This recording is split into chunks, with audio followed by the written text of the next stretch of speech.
12వ వార్షికోత్సవం సందర్భంగా హరీష్ అకాడమీ అందిస్తోంది అన్ని ఆన్లైన్ కోర్సులపై భారీ discount offers. Group 1, 2, 3, SI and JL, DL full course ఏదైనా ₹399 మాత్రమే. వాలిడిటీ 3 నెలలు. Vijay Kumar sir Indian economy single course ₹399 మాత్రమే. వాలిడిటీ 3 నెలలు. ఈ ఆఫర్ జూన్ 7 నుండి జూన్ 10 వరకు మాత్రమే. సులభంగా జాబ్ సాధించే విధంగా లెజెండరీ ఫ్యాకల్టీచే రూపొందించబడిన స్టాండర్డ్ ఆన్లైన్ క్లాసెస్. మరెందుకు ఆలస్యం? వెంటనే హరీష్ అకాడమీ యాప్ ని డౌన్లోడ్ చేసుకోండి, విజయం సాధించండి. Harish the best academy. Phone 8341116915.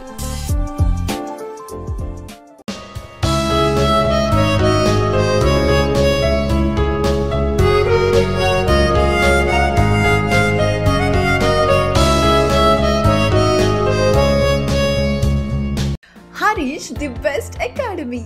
Hi friends, welcome to Harish academy. ఈరోజు వార్తలు నిలిచిన జాతీయ, అంతర్జాతీయ, రాష్ట్రీయ అంశాల గురించి, వార్తలు నిలిచిన వ్యక్తులు, అవార్డులు, పుస్తకాలు, మరి క్రీడా సంబంధిత సమాచారం, ఒక్కొక్క అంశాన్ని వివరంగా తెలుసుకుందాం. ఈరోజు ఫస్ట్ టాపిక్ వచ్చేసి ఎన్వైర్న్మెంట్ పర్ఫార్మెన్స్ ఇండెక్స్ 2024 వార్తలు నిలిచింది. పర్యావరణ పనితీరు సూచి అని చెప్పొచ్చు. ఈ సూచిలో భారతదేశం ప్రపంచంలో 176వ స్థానంలో నిలిచింది. పోటీ పరీక్షలకు ప్రిపేర్ అవుతున్న ప్రతి ఒక్క అభ్యర్థి రానున్న పోటీ పరీక్షలను దృష్టిలో ఉంచుకొని, ఏ పోటీ పరీక్షన కానివ్వండి, ఏ స్థాయి పోటీ పరీక్షన కానివ్వండి, తప్పనిసరిగా చదవాల్సిన అంశాలను ఖచ్చితంగా చదవండి. గత 6 నెలలు లేదా లాస్ట్ 1 ఇయర్లో రెగ్యులర్గా రిపీటెడ్గా వార్తలు నిలుస్తున్న అంశాలకు ఫస్ట్ ప్రియారిటీ, ఫస్ట్ ప్రిఫరెన్స్ ఇవ్వండి. అలాంటి టాపిక్స్ని ఉదాహరణగా కనుక మనం పరిశీలిస్తే, వార్తలు నిలిచిన సూచీలు కానివ్వండి, అంతర్జాతీయ సంస్థలు విడుదల చేసే ప్రముఖ నివేదికల గురించి కానివ్వండి, ర్యాంకింగ్స్ ప్రపంచ దేశాలకు సంబంధించే కానివ్వండి, లేదా సంస్థలకు సంబంధించి కానీ, విద్యా సంస్థలకు సంబంధించి కానీ, నగరాలకు సంబంధించి కానీ, GI ట్యాగ్స్ అండ్ యునెస్కో సంబంధిత అంశాలు, IITs, వార్తలు నిలుస్తున్న ప్రాంతాలు, ఇలా చెప్పుకుంటూ పోతే ఒక 25 to 30 టాపిక్స్ ఖచ్చితంగా చూడండి. సో ఇక్కడ ఎన్వైర్న్మెంటల్ పర్ఫార్మెన్స్ ఇండెక్స్, పర్యావరణ పనితీరు సూచి 2024. ఏదైనా ఒక సూచి వార్తలోకి వస్తే ఆ సూచి యొక్క పేరు చూడండి, ఎన్వైర్న్మెంటల్ పర్ఫార్మెన్స్ ఇండెక్స్ 2024, అంటే పర్యావరణానికి సంబంధించి. ఈ సూచిని విడుదల చేసే సంస్థ లేదా సంస్థలు ఏంటి? స్విట్జర్లాండ్ కేంద్రంగా పనిచేస్తున్న వరల్డ్ ఎకనామిక్ ఫోరం ఎవరి సహకారంతో రిలీజ్ చేస్తుందంటే Yale center for environmental law and policy, లేదా సింపుల్గా యేల్ యూనివర్సిటీ అని గుర్తుంచుకోండి. Yale university in association with Columbia university. Yale university అంటే, కొలంబియా యూనివర్సిటీ అంటే ఆటోమేటిక్గా మీకు తెలుసు ఎక్కడ అమెరికా కేంద్రంగా పనిచేస్తున్న సంస్థలు. అండ్ ఈ సూచిలో టాప్ పొజిషన్లో నిలుస్తున్న దేశం లేదా దేశాలు ఏంటి?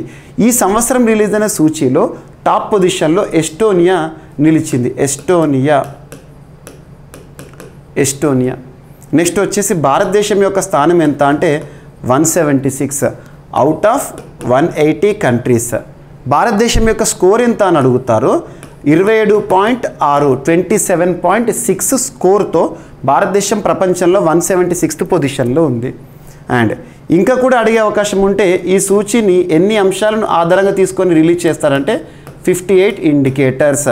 అలాంటి ఉదాహరణకు తీసుకుంటే క్లైమేట్ చేంజ్ విషయంలో మిటిగేషన్ చర్యలు ఎవరెవరైతే ఎలా తీసుకుంటున్నారని, ప్రొటెక్టింగ్ ఎకోసిస్టమ్ని ప్రొటెక్ట్ చేయడంలో ఏ దేశాలు ఎటువంటి పర్ఫార్మెన్స్ని కనబరుస్తున్నాయని, ప్రమోటింగ్ ఎన్వైర్న్మెంటల్ హెల్త్, పర్యావరణ పరిరక్షణ లేదా ఆరోగ్యం విషయంలో ఎలాంటి చర్యలు తీసుకుంటున్నారు, ఇలాంటి అంశాలను ఆధారంగా తీసుకొని యేల్ అండ్ కొలంబియా యూనివర్సిటీ వారు ప్రతి సంవత్సరం రిలీజ్ చేసే ఎన్వైర్న్మెంటల్ పర్ఫార్మెన్స్ ఇండెక్స్లో భారతదేశం ఈ సంవత్సరం 176th పొజిషన్లో నిలిచింది. గతంలో 180 పొజిషన్లో నిలిచింది, గుర్తుపెట్టుకోండి. ఓకేనా?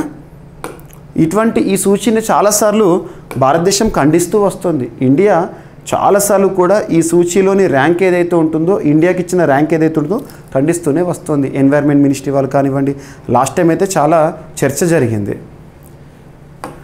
అండ్ నెక్స్ట్ వచ్చేసేసి భారతదేశం నుండి ఎగుమతుల విషయంలో, ఎగుమతుల గమ్యస్థానంగా ప్రపంచంలో ఎక్స్పోర్ట్ డెస్టినేషన్గా అమెరికా అనేది మనకు first position.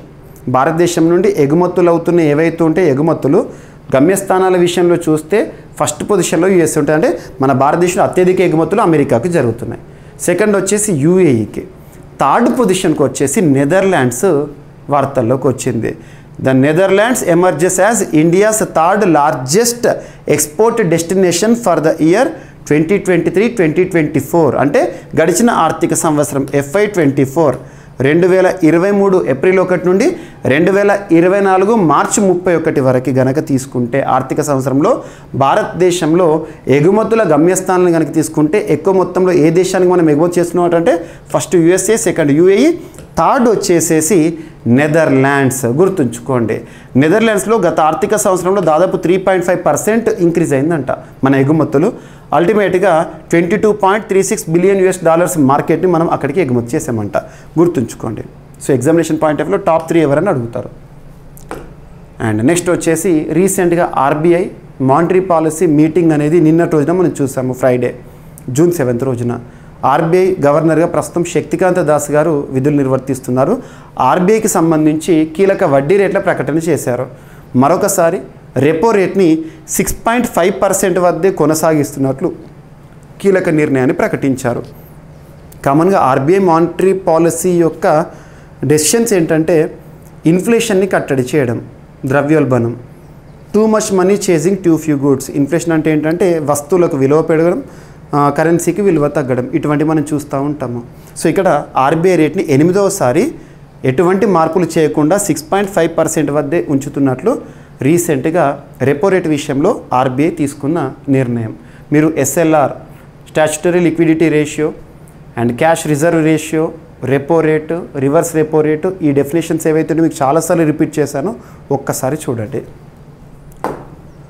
And polling percentage విషయంలో ఒక టాపిక్ 65.79% జరిగింది టోటల్గా పోస్టల్ బ్యాలెట్ అన్నీ కలుపుకుంటే. ఇటీవల ముగిసిన 18th లోక్సభ ఎలక్షన్స్ 7 విడతల్లో ముగిసింది. జూన్ 1 నాడు ఫైనల్ ఫేజ్ అనేది ముగిసింది.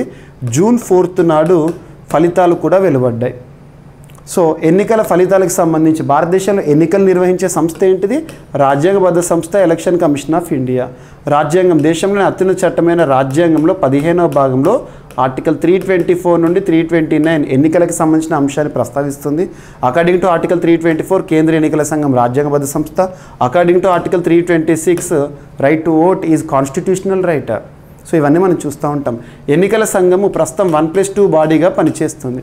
రీసెంట్గా గణాంకాలు రిలీజ్ చేశారు. ఇటీవల ముగిసిన సార్వత్రిక ఎన్నికల్లో 65.79% పోలింగ్ నమోదైందని కేంద్ర ఎన్నికల సంఘం రీసెంట్గా ప్రకటించింది.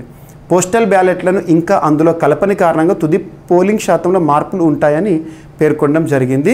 దేశవ్యాప్తంగా లోక్సభ ఎన్నికల్లో 64.2 కోట్ల మంది ఓటర్లు తమ ఓటు హక్కును వినియోగించుకోవడం జరిగింది. ప్రపంచంలో అత్యధిక సంఖ్యలో ఓటు హక్కును వినియోగించుకున్న దేశంగా, ప్రజాస్వామ్య దేశమైన, ప్రపంచంలో ప్రజాస్వామ్యానికి తల్లి వంటి దేశం భారతదేశం అంటాం.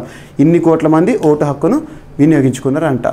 2019 పార్లమెంట్ ఎన్నికల్లో 67.40% నమోదైంది. ఈసారి 65.79% పోలింగ్ నమోదైందని చెప్పడం జరుగుతుంది. గుర్తుంచుకోండి. అండ్ ఇటీవల రాష్ట్రపతి ద్రౌపది ముర్ము గారితో కేంద్ర ఎన్నికల సంఘం యొక్క అధికారులు భేటీ అయ్యారు. సో రాష్ట్రపతి దేశంలోనే రాజ్యాంగ అధినేత. ఇటీవల లోక్సభకి సంబంధించిన డిజల్యూషన్ని కూడా మనం చూసాము. సో ఇక్కడ అబ్జర్వ్ చేస్తే నూతన లోక్సభ సభ్యుల వివరాలు అందజేశారు ప్రధాన ఎన్నికల కమిషనర్ రాజీవ్ కుమార్ గారు అండ్ ఇతర ఎన్నికల కమిషనర్లు. ప్రస్తుతం ఎవరున్నారు? కమిషనర్లుగా జ్ఞానేష్ కుమార్ గారు, సుఖ్బీర్ సింగ్ గారు. సో రీసెంట్గా మార్చ్ 2nd వీక్లో వాళ్ళ నియామకం కూడా పూర్తయింది, మనం చూసాము. రాష్ట్రపతి ముర్మును కలిశారని రాష్ట్రపతి భవన్ ప్రకటనలు తెలిపారు. ప్రజా ప్రాతినిధ్య చట్టం 1951లోని సెక్షన్ 73ను అనుసరించి సార్వత్రిక ఎన్నికల్లో 18th లోక్సభకు మరియు రాష్ట్రాల అసెంబ్లీలోకి ఎన్నికైన నామినేట్ అయిన సభ్యుల వివరాలతో కూడిన ఎన్నికల కమిషన్ నోటిఫికేషన్ ప్రతిని రాష్ట్రపతి గారికి అందజేశారు. Election commission submits it's reports to president of India. So concluded. So ఇక్కడ ఈ సెక్షన్ కోసం మీకు ఈ టాపిక్ చెప్పాను. ఈ సెక్షన్ దేనికి సంబంధించిందని అడుగుతారు ఎగ్జామినేషన్ పాయింట్ ఆఫ్ వ్యూలో. అండ్ ఇటీవల లోక్సభ రద్దు కూడా జరిగింది. 17th లోక్సభ రద్దు. మీకు రాజ్యాంగంలో 5th పార్ట్లో 85th article 85th class A-B-C గురించి చూడండి. సమన్ అండ్ ప్రోరోగ్, డిజల్యూషన్, డిజాల్వ్ అనే అంశాల గురించి చెప్తుంది. ఇవన్నీ లింక్ చేసుకోండి, ఓకేనా. అండ్ నెక్స్ట్ వచ్చేసి ఇటీవల వరల్డ్ ఎన్వైర్న్మెంట్ డే రోజున, ప్రపంచ పర్యావరణ దినోత్సవం రోజున భారత ప్రధాని నరేంద్ర మోదీ గారు ఒక ప్రత్యేక అవగాహన కార్యక్రమాన్ని ప్రారంభించారు. ఒక పీపల్ ట్రీని ప్లాంట్ చేస్తూ people tree. So Narendra Modi గారు ప్రారంభించిన అవగాహన కార్యక్రమం ఏంటంటే ఏక్ పేడ్ మాకే నామ్, ఏక్ పేడ్ మాకే నామ్ అనే క్యాంపెయిన్ ఇటీవల వార్తల్లోకి వచ్చింది. దేనికి సంబంధించింది అంటే చెట్లు నాటే కార్యక్రమం పట్ల అవగాహన కల్పించడం. ఇటీవల న్యూఢిల్లీలో చెట్టు నాటి పీపల్ ట్రీని నాటి ఈ కార్యక్రమాన్ని ప్రారంభించారు. భారతదేశంలో పర్యావరణాన్ని సంరక్షించడం, చెట్లు నాటే కార్యక్రమాల గురించి నిర్వహించడం రాజ్యం యొక్క బాధ్యత. Direct principles of state policy రాజ్యాంగం 4వ భాగంలో ఆర్టికల్ 48A చెట్లు నాటే కార్యక్రమాల గురించి మీరు లింక్ చేసుకోండి. అండ్ నెక్స్ట్, భారతదేశం 2025 సంవత్సరం జూన్ మంత్లో ఆతిథ్యం ఇవ్వబోతున్న ఒక అంతర్జాతీయ సదస్సు, దాదాపు మోర్ దెన్ 40 years తర్వాత ఒక అంతర్జాతీయ సదస్సుకు భారత్ ఆతిథ్యం ఇవ్వబోతోంది.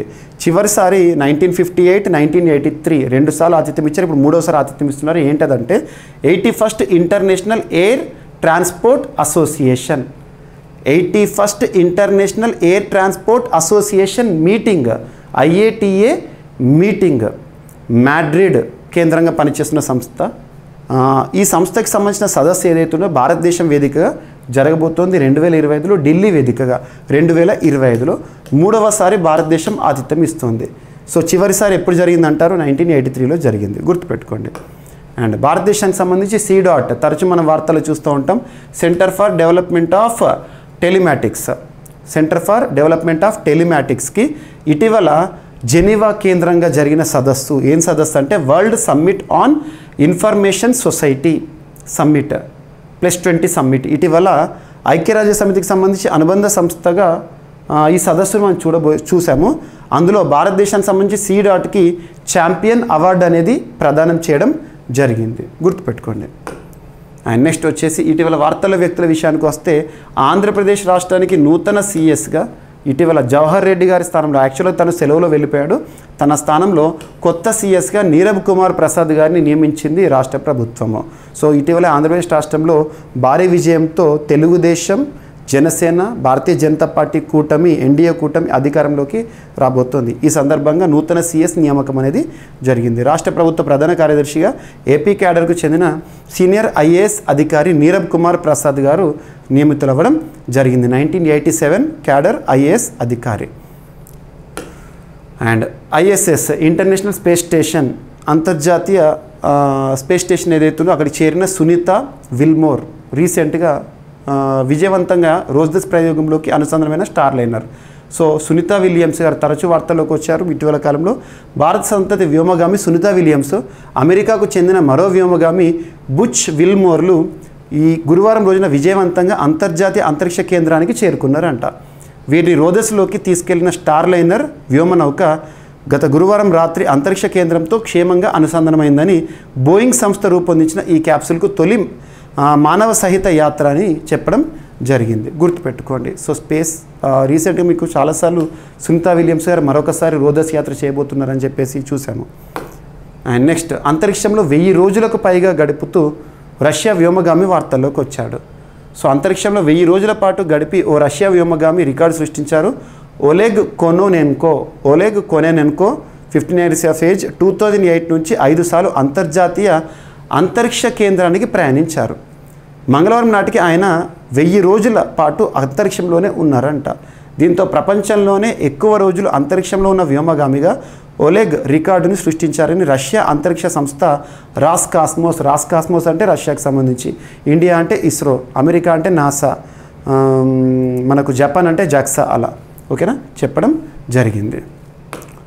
అండ్ మనకి క్రీడలకు సంబంధించి భారతదేశం నుండి అంతర్జాతీయ స్థాయిలో గుర్తింపు పొందిన ఫుట్బాల్ దిగ్గజం సునీల్ ఛెత్రి చివరి మ్యాచ్ రీసెంట్గా ఆడాడు. సో 19 ఏళ్ల ఫుట్బాల్ కెరీర్కు గుడ్ బై చెప్పాడు. భారత్కు ఆఖరి మ్యాచ్ ఆడేసిన దిగ్గజ ఆటగాడు కువైట్తో వరల్డ్ కప్ అర్హత పోరు డ్రా చేసుకోవడం జరిగింది. కెరీర్లో 151 అంతర్జాతీయ మ్యాచ్లు ఆడితే 94 గోల్స్ని చేస్తూ ఆటగాడు వార్తల్లో నిలిచారు. సుదీర్ఘ భారత ఫుట్బాల్ చరిత్రలో ఒక అధ్యాయం ముగిసింది. ఇటీవల సునీల్ ఛేత్రి దిగ్గజ ఫుట్బాల్ ఆటగాడు వీడ్కోలు పలుకుతూ వార్తల్లోకి రావడం జరిగింది. సో ఇవి ఫ్రెండ్స్ ఈరోజు వార్తలు ఇచ్చిన అంశం. ఒకసారి ర్యాపిడ్గా చూస్తే ఎన్వైర్మెంటల్ పర్ఫార్మెన్స్ ఇండెక్స్ 2024 భారత్ యొక్క ర్యాంక్ చూడండి. టాప్ పొజిషన్లో నిలిచిన దేశం ఏంటి? And Netherland emerges as India's third largest export destination. And RBI monetary పాలసీలో భాగంగా రెపో రేట్ అన్చేంజ్డ్ అని గుర్తుంచుకోండి. అండ్ పోలింగ్ శాతం ఇటీవల ముగిసిన 18th లోక్సభ ఎన్నికల పోలింగ్ శాతంకి సంబంధించిన అంశము. అండ్ రాష్ట్రపతి ముర్ము గారితో ఎన్నికల అధికారులు సమావేశము. అండ్ ఏక్ పేడ్ మాకే నామ్ అనే ఒక క్యాంపెయిన్ చెట్లు నాటే కార్యక్రమాన్ని భారత ప్రధాని నరేంద్ర మోదీ గారు ఢిల్లీలో ప్రారంభించారు. అండ్ IATA సమ్మిట్ అనేది రానున్న రోజుల్లో ఇండియాలో జరగబోతోంది. అండ్ CDOT గెలుచుకున్న ఛాంపియన్ పురస్కారం ఇటీవల UNS విస్ 2024 సమావేశంలో. అండ్ ఆంధ్రప్రదేశ్ రాష్ట్రానికి నూతన CSగా నీరబ్ కుమార్ ప్రసాద్ గారు వార్తల్లోకి వచ్చారు. అండ్ ISSకు చేరిన Sunita Williams and Wilmore. Next అత్యధిక కాలం అంతరిక్షంలో 1000 రోజులు గడిపిన వ్యోమగామిగా రష్యా వ్యోమగామి ఓలెగ్ కొనెనెన్కో ఇటీవల వార్తల్లోకి వచ్చాడు.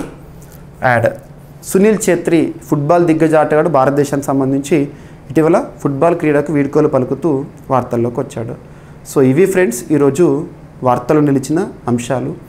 మిస్లేనియస్ అంశాలను మిగిలిపోతే రేపటి క్లాస్లో జోడించి మరొకసారి నేర్చుకుందాం. రేపు కలుద్దాం. Thank you.